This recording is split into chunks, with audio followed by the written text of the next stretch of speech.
नमस्कार दोस्तों।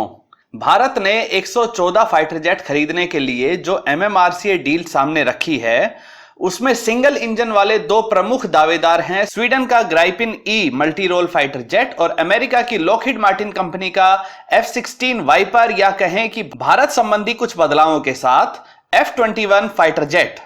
इन दोनों फाइटर जेट्स में कौन ज्यादा एडवांस है, कौन ज्यादा दमदार है, कौन ज्यादा पावरफुल रडार रखता है, किसका एवियोनिक्स बेहतर है और कौन सा फाइटर जेट भविष्य की चुनौतियों को ज्यादा अच्छे से पूरा कर सकता है, किस विमान में ज्यादा घातक मिसाइलें लगी हैं और किसका जैमिंग सिस्टम ज्यादा दमदार है, कौन सा फाइटर जेट भारत के लिए सस्ता साबित होगा और कौन सा एयरक्राफ्ट ज्यादा मेंटेनेंस पर खर्चा करवाएगा और कौन सा फाइटर जेट तेजस के डेवलपमेंट में भारत का सहयोग कर सकता है।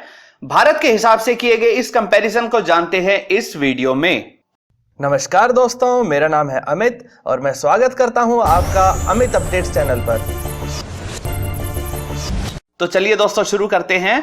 F-16 1974 में पहली बार इंट्रोड्यूस किया गया था। इसमें कई सारे बदलाव किए गए और उसके बाद से लगातार बदलाव होते होते अभी जो लेटेस्ट F-16 अमेरिका भारत के सामने रख रहा है वो है F-16 वाइपर। F-16 वाइपर में है क्रूसीफॉर्म ट्यूब बेस्ड डिजाइन जिसमें रियर एलिवेटर है।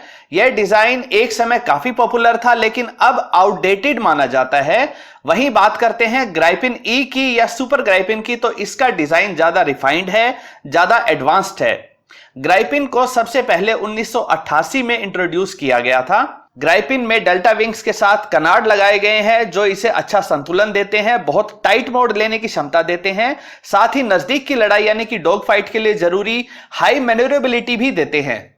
इसी एडवांस डिजाइन को यूरोफाइटर टाइफून व दसॉल्ट का राफेल भी इस्तेमाल करते हैं और ये दोनों विमान बहुत ही उन्नत व बढ़िया फाइटर जेट माने जाते हैं। अगर बात करें इंजन की तो ग्राइपिन में लगा है GE404 इंजन जो कि मैक्सिमम थ्रस्ट जनरेट करता है 98 किलो न्यूटन की। ग्राइपिन में 10 हार्ड पॉइंट है और यह मैक्सिमम स्पीड मैक 2 तक जा सकता है। अगर बात करें F-16 वाइपर की तो इसमें लगा हुआ है GE का F110 इंजन जिसका मैक्सिमम थ्रस्ट 127 किलो न्यूटन है जो कि ग्राइपिन से कहीं ज्यादा है। इसकी पेलोड कैपेसिटी भी ग्राइपन के 5300 किलो की बजाय 7700 किलो है, यानी कि ग्राइपन से ज्यादा पेलोड को, ज्यादा बॉम्ब्स को ये कैरी कर सकता है। यहां पर F-16 ने क्लियरली बढ़त हासिल कर ली है, क्लियरली F-16 को एडवांटेज है। बात करते हैं रडार की तो ग्राइपिन में ES-05 रावेन ASA रडार लगा हुआ है जो काफी बेहतर और काफी उन्नत माना जाता है।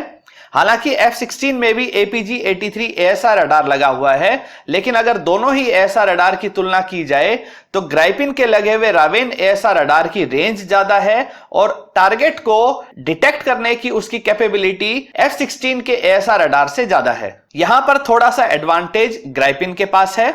अगर बात करें कम्युनिकेशन सिस्टम की तो यहां पर भी ग्राइपिन ई ने ही बाजी मार ली है। ग्राइपिन को बनाने वाली कंपनी साब ने बहुत पहले ही airborne data link J-35 dragon को डेवलप कर लिया था, यानी कि फाइटर प्लेन को ग्राउंड स्टेशन से व अन्य फाइटर प्लेन से जो कम्युनिकेशन रहता है वह बहुत एडवांस तरीके का होता है और सभी जरूरी जानकारियां बहुत ही सुरक्षित तरीके से ट्रांसफर की जाती है। ग्राइपिन ई में तो और भी ज्यादा एडवांस डेटा लिंक लगाया गया है और यह डेटा लिंक F-16 वाइपर के लिंक 16 से काफी एडवांस्ड है। अगर बात करें कॉकपिट डिजाइन की तो F-16 वाइपर में पहले के F-16 मॉडल्स के मुकाबले नया कॉकपिट डिस्प्ले लगाया गया है।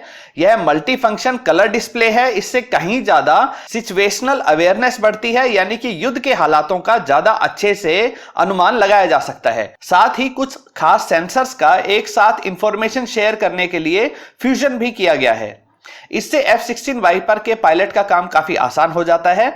बात करें ग्राइपिन ई की तो इसमें भी हेलमेट माउंटेड डिस्प्ले लगाया गया है जो यूरोफाइटर टाइफून के हेलमेट माउंटेड डिस्प्ले का ही एक वर्जन है। इससे पायलट को सेंट्रल कॉकपिट पर नजर गड़ाए रखने की बजाय कहीं ज्यादा सहूलियत मिलती है टारगेट को पहचानने में व उसके मुताबिक सही मिसाइल से उस टारगेट को मार गिराने में। साथ ही ग्राइपिन ई का इलेक्ट्रॉनिक वारफेयर सूट कितना एडवांस्ड है यह आप इस बात से समझ सकते हैं कि रेड फ्लैग अभ्यास के दौरान ग्राइपिन ई अमेरिका के सबसे एडवांस्ड और सबसे पावरफुल F-22 रैप्टर के पास पहुंच गया था, यानी कि विजुअल रेंज तक बिना निशाना बने पहुंच गया था। यानी कि ग्राइपिन असली लड़ाई में आसानी से F-16 वाइपर को टारगेट कर लेगा, लेकिन F-16 वाइपर को ग्राइपिन को मार गिराने में बहुत ही ज्यादा मुश्किलों का सामना करना पड़ेगा। ग्राइपिन ई का इलेक्ट्रॉनिक वारफेयर सूट और इसका डिजाइन इसके रडार क्रॉस सेक्शन को काफी कम रखता है, जिससे इसे ट्रैक एंड टारगेट करना मुश्किल हो जाता है। यानी कि F-16 वाइपर के मुकाबले ग्राइपिन ई काफी स्टेल्थी है। यहां पर ग्राइपिन को क्लियर कट एडवांटेज मिल रहा है। बात करते हैं कीमत की, स्पेयर सप्लाई की। यहां पर ग्राइपिन ई बिल्कुल भी F-16 वाइपर को नहीं हरा सकता। जहां F-16 पूरी तरह से अमेरिका में बनता है, इसमें लगने वाले इंजन, रडार, मिसाइल सब अमेरिका में ही बनते हैं, इसलिए स्पेयर पार्ट्स की सप्लाई में ज्यादा समस्या की गुंजाइश नहीं है। भारत के अनुसार नए नाम वाले F-16 जो कि F-21 के नाम से जाना जाता है, अगर उसको भारत MMRCA डील में चुनता है तो अमेरिका की कंपनी लॉकहीड मार्टिन इसकी पूरी असेंबली लाइन भारत में शिफ्ट करने को तैयार है, जिससे युद्ध के हालातों में F-16 का प्रोडक्शन रेट बढ़ाया जा सकता है और स्पेयर पार्ट्स की भी कोई समस्या नहीं होगी। वहीं ग्राइपिन के साथ यह समस्या जरूर होगी और काफी बड़ी होगी, क्योंकि ग्राइपिन का काफी सामान दूसरे देशों से आता है। इंजन अमेरिकी कंपनी GE से आता है तो मिसाइल MBDA से आएगी। यहां पर F-16 को क्लियर कट एडवांटेज मिल रहा है ग्राइपिन ई के ऊपर। जहां F-16 वाइपर 70 से 75 मिलियन डॉलर का है, जबकि ग्राइपिन ई महंगा है और यह लगभग 85 मिलियन डॉलर का है। यानी कि फाइटर प्लेन की कीमत के हिसाब से F-16 ज्यादा अच्छा सौदा है। लेकिन आपको ध्यान रखना चाहिए कि फाइटर प्लेन की इनिशियल कॉस्ट से ज्यादा मायने उसके फ्लाइंग कॉस्ट पर ओवर के हैं। ग्राइपिन ई एक बहुत ही लो मेंटेनेंस वाला प्लेन है और इसका फ्लाइंग कॉस्ट पर ओवर सिर्फ $4700 है। वहीं F-16 को ज्यादा मेंटेनेंस चाहिए, जिसकी वजह से इसका फ्लाइंग कॉस्ट पर ओवर लगभग $16000 है, जो कि काफी ज्यादा है। यहां पर कीमतों के मामले में F-16 आगे है तो मेंटेनेंस के मामले में ग्राइपिन ई आगे है। लो मेंटेनेंस होने का ग्राइपिन को यह फायदा मिलता है कि इसे F-16 के मुकाबले कहीं ज्यादा बार उड़ाया जा सकता है, ज्यादा सॉर्टीज की जा सकती हैं। ग्राइपिन के एयर इनलेट भी एयरक्राफ्ट की बॉडी के साथ लगे होने से नीचे की तरफ से बैलेंस्ड और प्रोपोर्शनेट एयरलिफ्ट प्रदान करते हैं। साथ ही इसके लैंडिंग गियर ज्यादा चौड़ाई पर मौजूद होने से इसे थोड़े असमान रोड पर भी आसानी से उड़ान भरने में कोई परेशानी नहीं होती है। यह किसी भी सामान्य रोड से 500 मीटर की दूरी तय करते ही उड़ान भर सकता है। F-16 के साथ ऐसा नहीं है। साथ ही विभिन्न सेंसरों को बहुत अच्छे से फ्यूजन किया गया है। यहां तक कि कैनार्ड विंग को भी सॉफ्टवेयर से ऑप्टिमल एंगल पर रखा जाता है ताकि रडार क्रॉस सेक्शन कम रहे। यही सारी खूबियां ग्राइपिन ई को एक स्मार्ट फाइटर जेट बनाती हैं। बात करते हैं दोनों ही फाइटर प्लेन्स में लगी हुई मिसाइल्स की। F-16 वाइपर और ग्राइपिन दोनों ही कई तरह के बॉम्ब्स ले जा सकता है। दोनों में ही टारगेटिंग पोर्ट लगाए जा सकते हैं, लेकिन जैसे ही हम मिसाइलों की बात करते हैं तो फर्क साफ नजर आने लग जाता है। F-16 वाइपर में AMRAAM AIM-120 मिसाइल लगी हैं, जो सही मायने में अब पुरानी टेक्नोलॉजी की हो चुकी हैं। उनकी एक्यूरेसी और हिट रेशो भी ज्यादा अच्छा नहीं है। वहीं इसके मुकाबले ग्राइपिन ई में लगी है MBDA द्वारा निर्मित रैमजेट इंजन वाली मीटियोर मिसाइल, जिसकी रेंज, एक्यूरेसी और साथ ही नो एस्केप जोन भी अमेरिकी AIM-120 मिसाइल से कहीं ज्यादा है। आपको याद ही होगा कि 27 फरवरी को पाकिस्तानी F-16 ने 4 से 5 AIM-120 मिसाइल एक अकेले सुखोई 30 MKI फाइटर जेट पर दागी थी, लेकिन इनमें से एक भी निशाने पर नहीं लगी। सुखोई के जैमर्स ने इन्हें आसानी से जैम करके बेकार कर दिया था। यानी कि बियॉन्ड विजुअल रेंज, मतलब 50 से 80 किलोमीटर दूरी की लड़ाई में ग्राइपिन के पास ज्यादा बेहतर मिसाइल है।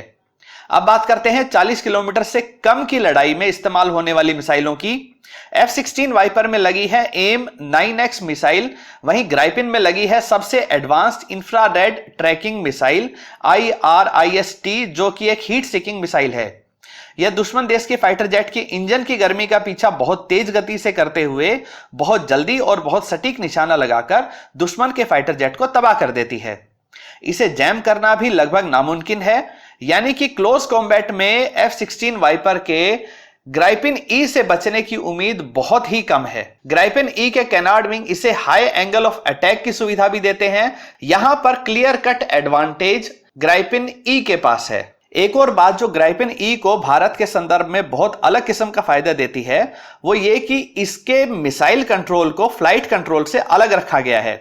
इस कारण इसमें भारत अपने हिसाब से इजरायली, फ्रेंच या खुद की विकसित मिसाइलें जैसे कि अस्त्रा आदि भी लगा सकता है।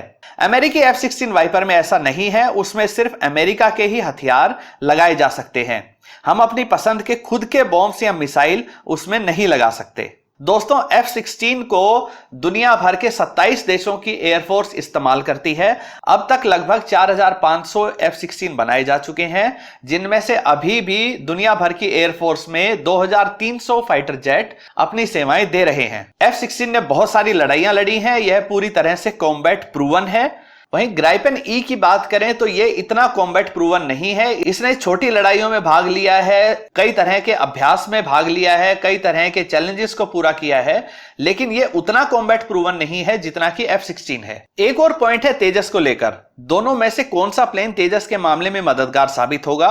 जहां F-16 वाइपर एक तरह से आउटडेटेड फ्रेम व टेक्नोलॉजी वाला हो गया है या होने वाला है, और अमेरिका इसकी पुरानी टेक्नोलॉजी को भी शेयर करने में आनाकानी कर रहा है। इससे तेजस फाइटर जेट को और अधिक एडवांस व घातक बनाने में कोई मदद नहीं मिलेगी, बल्कि अमेरिकी दबाव में तेजस प्रोग्राम उसी तरह से बंद भी करवाया जा सकता है जैसे अमेरिका ने F-16 के लिए इजराइल का लावी प्रोजेक्ट बंद करवा दिया था, जबकि लावी प्रोजेक्ट F-16 के मुकाबले ज्यादा एडवांस था। बाद में इसी लावी डिजाइन को चाइना ने खरीदकर अपना J-10 फाइटर जेट बना लिया।